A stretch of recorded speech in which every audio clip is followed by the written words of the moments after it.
Para pemirsa Indonesia, saat ini penandatanganan itu sedang dilakukan.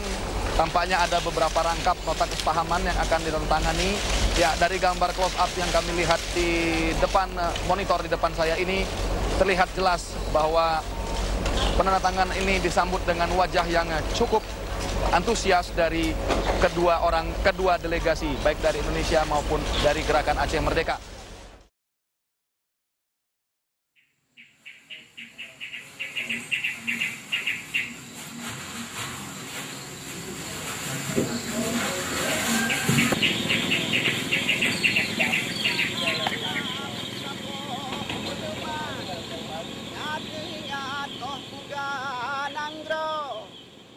Jamun dilai teka lagoina so gadoh ingat jid mumat baagama Cino kahabeh wate gedanyo pangke atanyang kana kasep tamu pake cukotat malekai donya curak letat bago benahai yang pesabo hati curak letak bago benahai yang pesabo hati. Kalau kita lihat bencana pertama itu konflik ya. Konflik itu umumnya dirasakan eksesnya oleh orang-orang yang di luar Banda Aceh. Di luar Banda Aceh. Tapi ada pemerataan diberikan oleh Allah melalui kuasanya, diberikan bencana di kota. Tapi kita lupa ada satu bencana yang cukup besar lagi. Apa? Bencana para pemimpin-pemimpin kita yang gak pernah berpikir pada rakyatnya. Sebab ada tujuh Bumalim berpendidikan, Bekaya memiliki pekerjaan, Bumutuah takzim. Takzim itu harus dilahirkan pemimpin-pemimpin yang adil. Kalau nggak rakyat nggak bakal takzim, nggak bakal patuh. Setelah itu Bumi bahagia, percaya sadar dan sadar orang Aceh. Kalau miskin pun bahagia dengan kemiskinannya. Artinya nggak apa-apa. Yang sempatlah berasnya ada di rumah kan. Anak nggak bisa bersekolah. Misalnya begitu. Setelah itu ada lagi Bumuburansang, artinya bersemangat. Sekarang kan pada hilang semangatnya. Ro, hilang semangat. Begarang memiliki pendirian, senang. Jadi kalau tujuh ini aja mengacu, saya pikir cepat ini selesai. Wani koranku baca berita. Itu kami kan kejadian itu hari itu. Kami pas kami datang apa terus ini aparat tentara terus kami katanya kemenaksa semuanya. Terus itu bapak orang-orang tua kan udah jaga malam kan. Terus lihatnya di di Ciparam. Terus terbakar rumah. Terus nggak ada sedikit pun orang tidur. Anak-anak semuanya tidur kan, ibu mengaji terus menangis. Habis itu pas katanya terus kami nggak berani di sini. Terus kami ngungsi terus Kak.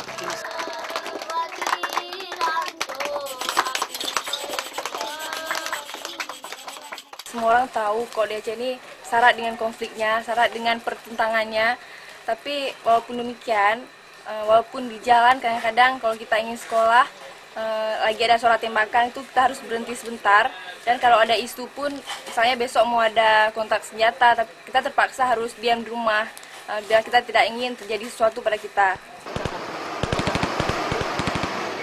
Tapi walaupun demikian, Mel, kalau misalnya besoknya orang udah mulai lalu lalang lagi, Mel nggak takut untuk keluar. Karena Mel yakin Allah pasti melindungi kita, karena kita ingin menuntut ilmu gitu.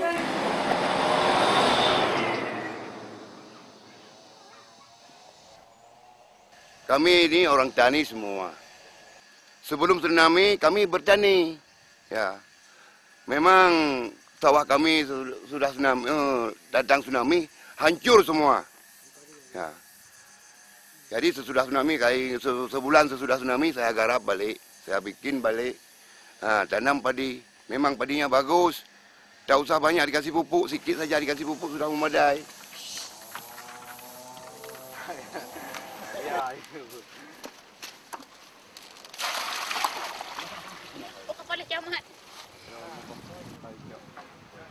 Saya dulu punya kios, dagang juga. Tapi pas kami kena musibah, pengungsi. 2 hari kemudian saya jalan kecil-kecil macam ini juga. Saya berdagang lagi, kecil-kecilan. Pasal saya kena tanggung jawab dengan anak saya 2 orang. Duk, wak duduk.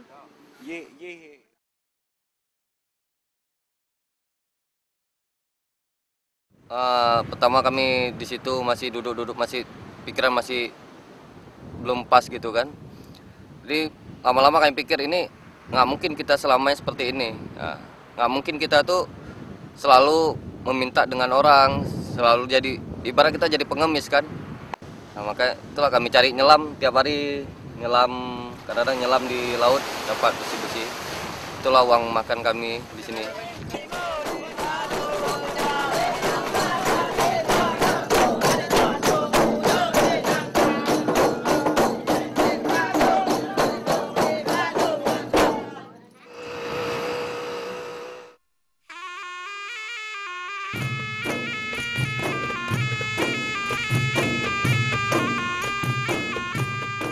Dengan situasi Aceh yang seperti ini, yang masih berkonflik terus sampai sekarang, banyak lembaga-lembaga yang tidak tertarik ataupun funding yang tidak tertarik untuk kerja pengorganisasian, tapi pengorganisasian itu tetap berjalan ya. Jadi masih ada beberapa lembaga yang saya tahu pasti melakukan kegiatan pengorganisasian. Kecil ya kita tulis.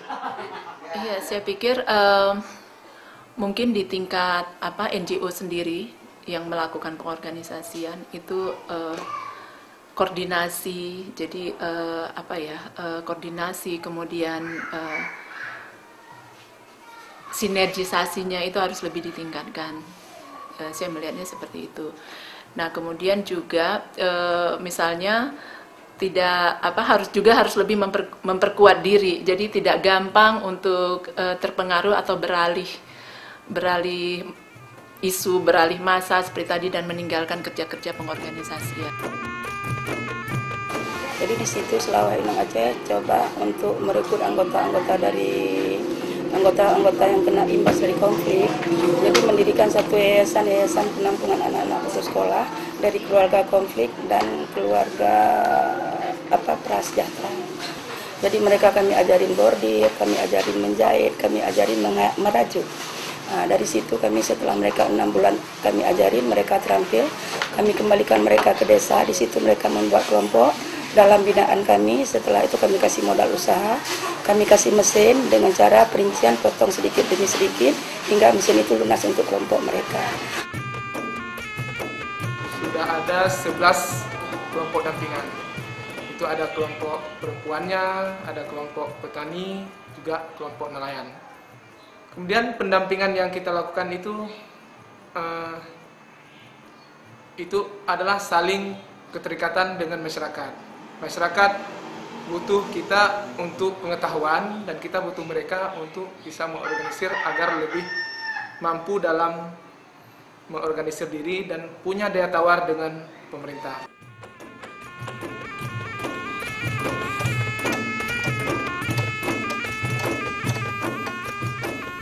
Usaha kita, kebijaksanaan pemerintah dari atas, kita coba untuk pelajari di lapangan. Jadi jangan kebijaksanaan dari atas langsung kita telan mentah-mentah, sehingga belakangan hari nanti akan terjadi suatu kekeliruan yang menjadi beban baru. Mereka punya kemampuan, punya daya pikir bahwasanya betul dan benar bahwa suatu keberhasilan tersebut bukan dicapai dengan tanpa pendidikan.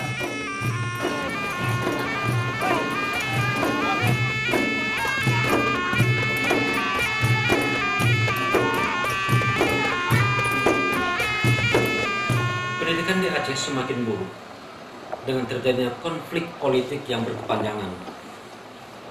Saya katakan makin buruk disebabkan pendidikan sebenarnya yang seharusnya atau yang selayaknya tidak terseret kepada dunia politik, dalam urusan politik, ternyata mau tidak mau dunia pendidikan diseret ke dalamnya oleh pihak-pihak yang berkonflik.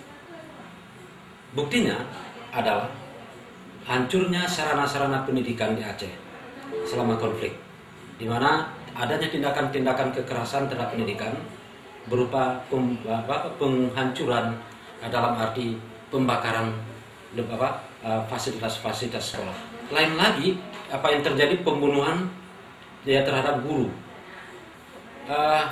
Pendidikan di Aceh semakin mendekat pada titik kematiannya ya dengan terjadinya bencana tsunami pada tanggal 26 Desember 2004 yang lalu.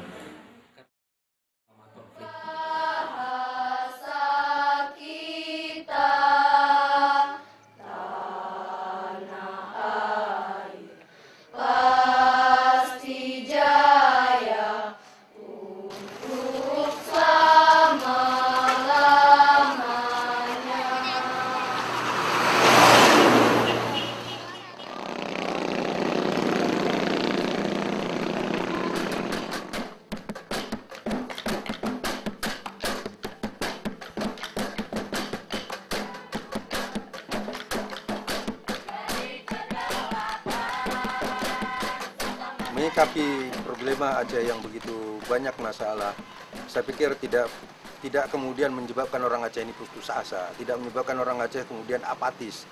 Masih ada kelompok-kelompok yang terus bergerak membangun katakanlah kemanusiaan kembali, manusia-manusia yang ada di Aceh hari ini, juga mengembalikan hak-hak dan kewajiban asasi manusia. Itu terus ada kelompok-kelompok yang mengupayakan itu. Yang diperlukan kemudian adalah dukungan dari berbagai pihak, rasa baik sangka yang proporsional kepada kelompok-kelompok ini untuk terus diberikan agar upaya-upaya ini kemudian bisa menghasilkan semacam duduk bersama orang Aceh, katakanlah dalam sebuah kongres yang kemudian dari situ kita berharap ada semacam blueprint yang akan menggambarkan bagaimana Aceh ke depan dengan segala identitas dirinya masih melekat, dengan segala keyakinan agamanya masih ada di situ dan sebagainya. Kita bisa berharap dengan kongres itulah kita bisa membangun suatu masa depan orang Aceh.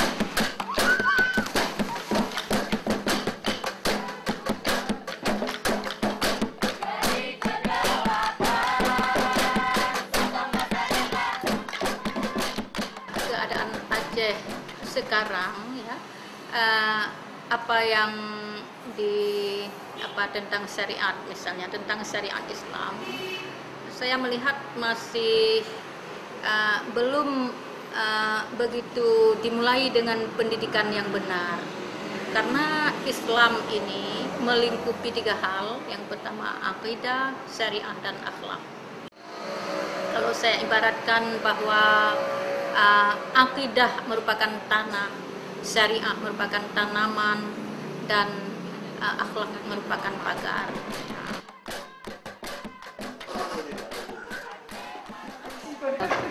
Saya pikir perempuan Aceh punya banyak sekali potensi, walaupun kalau dari segi pendidikan formal masih sangat banyak juga perempuan yang buta huruf dan hanya 0,8% barangkali yang sarjana. Tapi di luar itu perempuan Aceh punya banyak kelebihan, punya banyak potensi yang kalau mereka mau aplikasikan itu akan sangat membantu bagi dirinya sendiri dan juga bagi pembangunan Aceh. Ya, saya yakin dengan perjuangan perempuan untuk dapat mencapai apa yang ingin kita wujudkan itu butuh persatuan ya. Persatuan di antara sesama perempuan.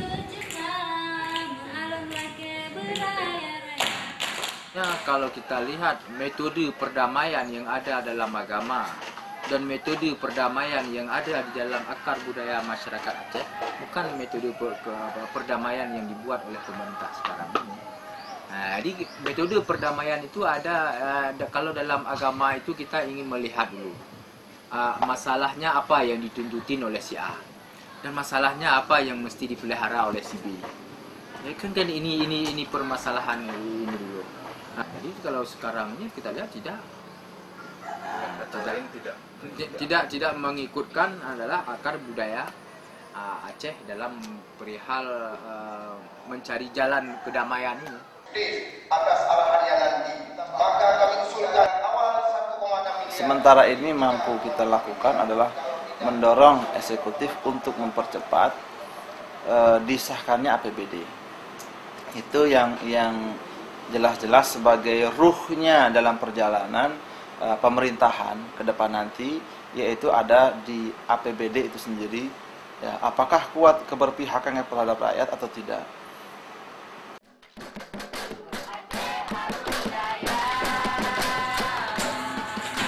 Nah, yang ke depan, apapun yang kita bangun harus terbuka. Masyarakat tahu apa yang kita bangun. Setiap rupiah yang kita keluarkan, masyarakat harus tahu. APBD kita bicarakan berbulan-bulan. Diskusi, masyarakat, BEM ikut. Itu adalah upaya kita untuk tidak ada yang kita tutupi. Karena begini, masalah Aceh juga masalah kesejahteraan.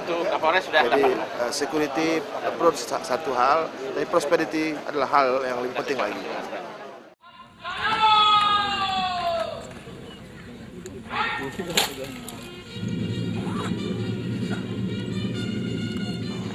Nanggroe Aceh Darussalam dilihat dari aspek kehidupan masyarakat, bukan semata-mata bagaimana menghancurkan GAM, kemudian bagaimana merebut senjatanya, itu nggak cukup. Kalau hanya itu nggak cukup. Justru bagaimana memulihkan kepercayaan rakyat terhadap pemerintah, memulihkan masyarakat terhadap aparat keamanan, TNI, Polri, terhadap pemerintah. Itu penting. Ini kepercayaannya dah boleh dikata pulih 90%, ini momentum. Jangan sampai dirusak lagi. Kalau dirusak lagi nanti melorot kepercayaan masyarakat, nanti akhirnya dulu mau apa lagi nih Jakarta nih, mau nipu apa lagi.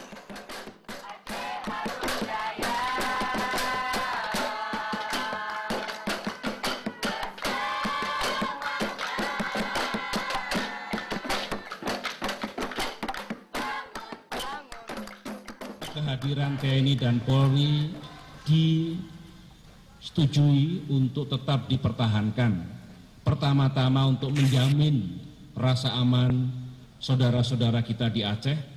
Yang kedua untuk melanjutkan kegiatan pemulihan keamanan di seluruh Aceh. Dan yang ketiga untuk mengamankan program rehabilitasi dan rekonstruksi Aceh. Kalau kita bicara masyarakat sipil yang ingin merupakan bagian daripada usaha untuk menyelesaikan Aceh, sebenarnya dengan kembali kepada titik awal bahwa masalah Aceh bukan masalah yang luar biasa. Masalah Aceh bukan masalah yang harus dibesar-besarkan gitu. Masalah Aceh hanya masalah sosial, politik yang cukup bisa diselesaikan dengan pola-pola pendekatan sipil. Jadi keterlibatan masyarakat sipil ini di sini sangat jelas bahwa mereka ingin bahwa adanya civil society, adanya masyarakat madani, adanya peran-peran negara yang kuat untuk mengayomi negara rakyatnya.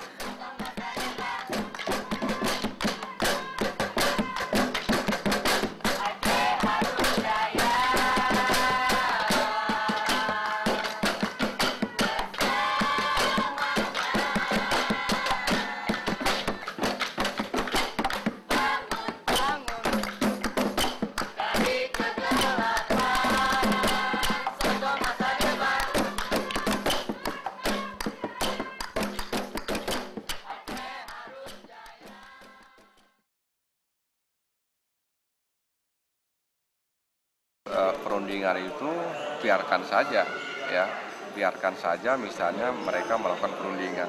Tapi ketika nanti proses perundingan itu memasuki wilayah yang itu ada kaitannya dengan kehidupan, ya, sosial, budaya, politik, keamanan, secara langsung rakyat yang ada di Nanggroe Aceh Darussalam, maka mau tidak mau, saya katakan wajib, publik di Aceh, masyarakat sipil di Aceh itu harus terlibat, ya, terlibat. Jadi perundingan itu biarkan dulu, ya. Ketika misalnya nanti ketika perundingan itu sudah masuk ke wilayah Nanggroe Aceh Darussalam, maka kedaulatan itu ada pada rakyat.